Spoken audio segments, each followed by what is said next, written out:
In a previous video, we looked at the hero's journey as articulated by literature professor Joseph Campbell. Even the video summary of Campbell's thought is pretty involved and complicated. Well, here's some good news. Christopher Vogler, a Hollywood film executive, adapted the hero's journey as a screenwriting guide. He wrote a memo for Disney executives called A Practical Guide to a Hero with 1,000 Faces, which later evolved into a book, The Writer's Journey, Mythic Structure for Writers. Vogler's interpretation is specifically tailored to the needs of storytelling for movies. And this means that Vogler's version of the hero's journey can be useful for those who watch movies. This can unlock some very interesting things in some of your favorite movies. And it can also help you discover that filmmakers are sometimes using it as a formulaic crutch for their writing. Vogler's hero's journey has 12 stages. The story starts in the ordinary world where we find the hero in their familiar environment before the adventure takes them off to somewhere else.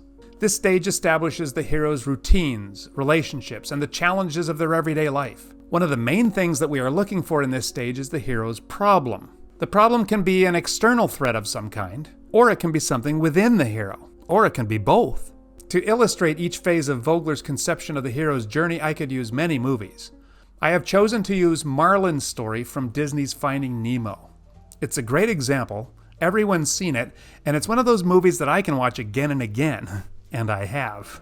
The opening scenes, the prologue, provides a backstory to Marlin's ordinary world in the Great Barrier Reef. He and his mate Coral live in an anemone that overlooks the drop-off. They've got a nest of hundreds of eggs, but before they hatch, Coral is tragically killed and all of their eggs destroyed when their home is attacked by a predator. Just one of the offspring survives.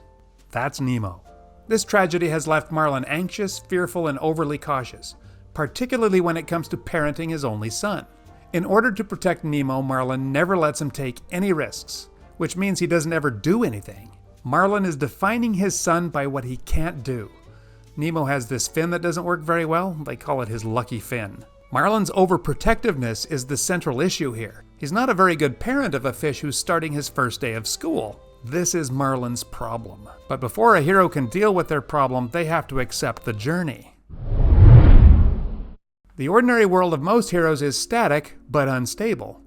So something happens to disrupt their ordinary life and set them on a new path. It's called the call to adventure. The call may come from an external source, a person, a discovery, or from an internal desire.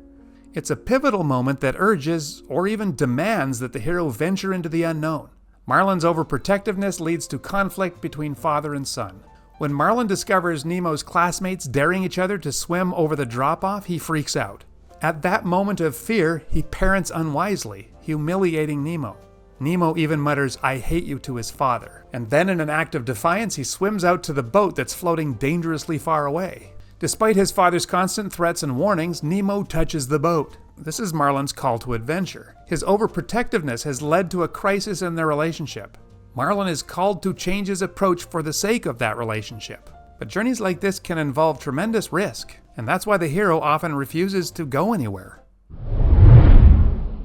In this stage, the hero hesitates or resists answering the call due to fear or doubt or reluctance to leave their comfort zone. Heroes can avoid in many ways: avoidance, excuses, conflicting calls, or they can be willing heroes. Marlin's not a willing hero. The call and the refusal of the call happen really quickly in Finding Nemo. Nemo's swimming out over the drop-off. Where's Marlin? He stays back in the safety of the reef. His fear is so great that he can't go to where Nemo goes. His overprotectiveness has always placed his fear above the flourishing of his son, and this is clearly illustrated in this event. These screwed up priorities are seen in his fear that makes him unable to go after Nemo. Then the hero often meets a mentor or guide who offers wisdom, advice, or even supernatural aid. The mentor provides the hero with tools or insights or encouragement that will help them to navigate the challenges ahead and embrace their role in the adventure. In Finding Nemo, Marlin doesn't meet his mentor just yet. In this movie, the mentor occurs after crossing the first threshold, which we'll talk about now. This stage marks the hero's conscious decision to leave behind their ordinary world and fully enter into the special world of the adventure. It's a commitment to change, often accompanied by a physical crossing of a boundary or barrier that separates the two worlds. It is here that we often find threshold guardians. The hero may have overcome their fear and committed to the adventure, but they are sometimes tested by powerful figures who question the hero's worthiness. On his way back from the boat, Nemo gets collected by the divers from the boat, and they speed off back to Sydney to put Nemo in an aquarium. Marlin's call to adventure has been reasserted very powerfully, and he accepts it, and he crosses the threshold into the special world. He takes off into the open sea to go after Nemo. And now we have the meeting with the mentor. He runs into Dory. Now Dory isn't your typical mentor. She's a bit dingy. Okay, a lot dingy. But she possesses exactly what Marlin needs. And he possesses what she needs. What's Marlin's problem? He's all messed up from that tragic event that occurred in his past. What's Dory's problem? She has no memory of the past. She can't remember, and he can't forget. They each need a bit of what the other has. That they are the perfect match for each other on this journey is symbolized in their coloring. Look at them. Dory is blue and black, and Marlin is orange and white. These are opposites. Black is the opposite of white, and everyone who's ever taken an art class knows that blue and orange are opposite from each other on the color wheel. They're complementary colors. Marlin doesn't know it, but he needs Dory. She complements him. So he's got an important sidekick, but Marlin has no idea how to operate in this new environment that he's avoided his whole life. When they first enter the special world, the hero doesn't know much about it. It's very different from the ordinary world. So the hero faces a series of trials, meets some allies who support them, and encounters enemies or obstacles that test their resolve. These are not usually life or death struggles. They come later. These episodes are more about learning the ropes of the special world. Marlin is newly entered into the special world, so he doesn't understand it. He knows it simply as a place that if you go there, you will certainly die almost right away. Through a series of challenges, Marlin learns that reality is a little more nuanced. He learns how the special world works and how to operate within it. The first lesson involves these guys, the most dangerous creatures in the Australian waters. It seems as if Marlin's worst fears are being realized. But it turns out that they want to be his friends. It also turns out that they are never going to stop being dangerous, even to their friends. Marlin learns through this encounter that not everything is as dangerous as it initially seems. Not everything in the open sea is as mindlessly evil as he thought.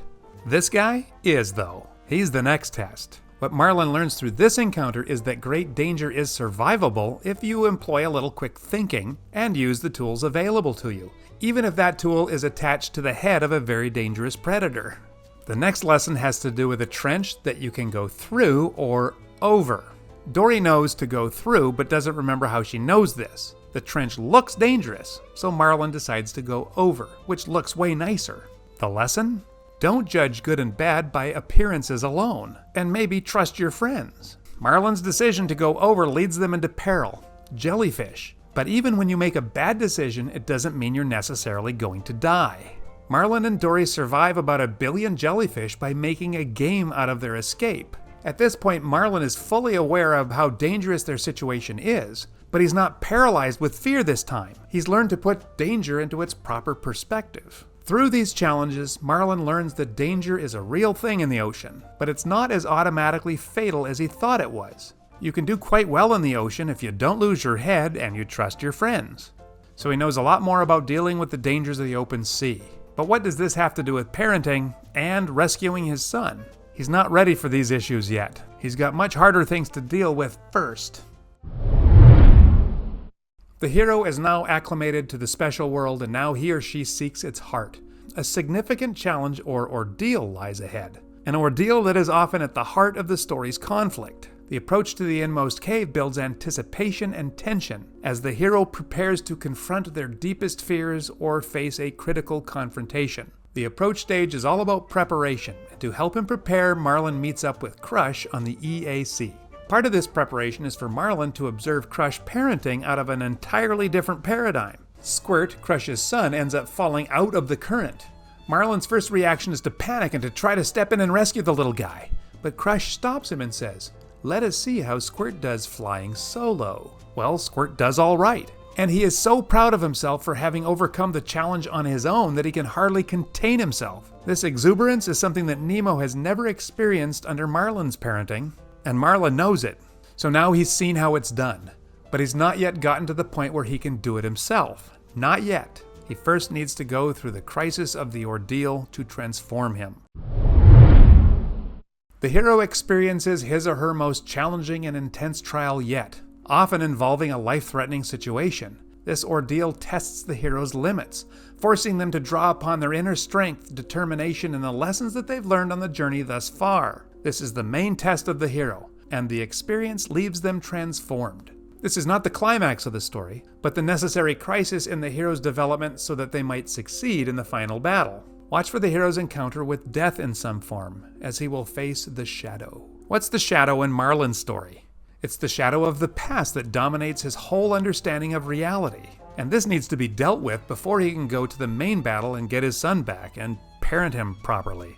Marlin's ordeal occurs in the belly of a whale. Well, actually, in its mouth. They ended up here because Dory attempted to ask a whale for directions to Sydney, which is where Nemo was. So now they are in his mouth. It is in the whale that Marlin is pushed to the limit. Being in the whale's mouth, unable to escape, Marlin is convinced that the whale will eat him.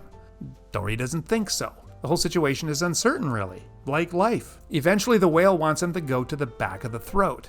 Dory is ready to trust the whale, but Marlin believes that is annihilation. Two very different ways of seeing the world. All kinds of crucial things happen while Marlin dangles from the whale's tongue over the abyss. But the main thing is that the whale says, through Dory, it's time to let go. Marlin needs to let go of the past that has skewed his perspective of the world. He needs to release the fear and the mistrust of everything and everyone. His journey thus far has taught him that not all paths lead to death. He needs to put that understanding into action and let go. So Marlin lets go, and he falls toward the whale's stomach, towards death. But the whale orchestrates a turn and shoots them out of his blowhole, down, then up, toward death to resurrection. Watch for a death and resurrection moment in the ordeal. It can be literal, but isn't necessarily so. And Marlin is rewarded for letting go. The reward stage can be a time for celebration or a pause in the action because the hero experiences the reward of surviving death. The reward could be a physical object, knowledge, insight, or personal growth. Whatever it is, it empowers the hero and provides them with the tools or understanding needed for the final stages of their journey. For Marlin, having passed through the ordeal and overcoming fear and death, he discovers where the whale has delivered them. They are in Sydney, the place they've been trying to get to, and they celebrate. After a brief pause at the reward stage, the hero must go back to work. A choice must be made whether to leave the special world or to stay. Some heroes get to choose on their own. Others are pushed or pulled to return home, to apply those lessons learned in the special world. Often the forces faced in the ordeal can regroup and then retaliate. This can often happen with a chase scene or a magic flight. There's a bit of a magic flight in Finding Nemo. The forces arrayed against them attack and chase them all over the harbor. Surviving this, Marlin shows incredible courage in his attempt to rescue Nemo from the dentist office. But at the end of it all, Marlin believes that Nemo has died. He says, "It's over, Dory. We were too late. Nemo's gone. I'm going home now." But fortunately, this is not the end of the story. Marlin has one more challenge to face, and it's the most important one. The hero faces a final climactic challenge that mirrors the initial ordeal, but demonstrates their growth and transformation. This is another moment of death and rebirth. Unlike the ordeal, this is the climax of the story. The hero shows that the lessons learned in the special world have stuck, and that he or she is ready to go back to the ordinary world. Often the hero may be faced with a choice, or a last chance, or called to sacrifice. Whatever the case, the confrontation showcases the hero's evolution and their ability to overcome obstacles that once seemed insurmountable. That's what happens to Marlin. Nemo was actually faking his death the moment that Marlin saw him, and they are eventually reunited. It's time for Marlin to demonstrate that his journey has indeed changed him. In the belly of the whale, he had to let go, and he did. But can he let go of his fear when it comes to Nemo? He knows what it feels like to lose Nemo. Can he let go with this loss as a possibility? Dory gets caught up in a fishing net and will certainly perish unless she is freed. Nemo has learned how to deal with nets during his aquarium captivity. He essentially asks his father if he can risk his life in an attempt to save Dory. Marlin is faced with a choice. To say no means he has not let go of the past, and that he remains unchanged, and he will continue to suck at parenting, but Marlin happily says yes. Dory is saved. But it initially appears that Nemo was killed in action. He wasn't, but these few moments offer another picture of death and resurrection, the third one in this movie. But the resurrection for which this stage is named is what happens within Marlin. He's brought the lessons of the ordeal, indeed the lessons of his whole journey, into his way of being a father. He's changed and now he's ready to go back home. The hero returns to the ordinary world, now changed by his or her experiences. He or she brings back the elixir, which can be wisdom, or knowledge, or insight, or something more tangible. The hero's return inspires positive change in their community and completes the narrative arc. The final scene of Finding Nemo parallels the first scene of Marlin's ordinary world. In the first scene of the movie, Nemo is eager for the first day of school, but Marlin is not. In the final scene, Marlin is eager for Nemo to go to school. Marlin can tell a joke properly. The sharks pop up by the reef for a visit. More significantly, Nemo says to his father, "I love you, Dad." And Marlin replies, "Go have an adventure." Marlin is a changed fish. A word of caution. Don't force the hero's journey narrative into every story, because not all narratives follow this specific structure. While the hero's journey is a compelling and widely recognized archetype, it's important to appreciate the diversity of storytelling approaches and recognize that not all narratives will neatly fit into this pattern. It's a good idea to allow each story to unfold on its own terms without trying to shoehorn it into a specific framework. Thank you, and we'll see you later.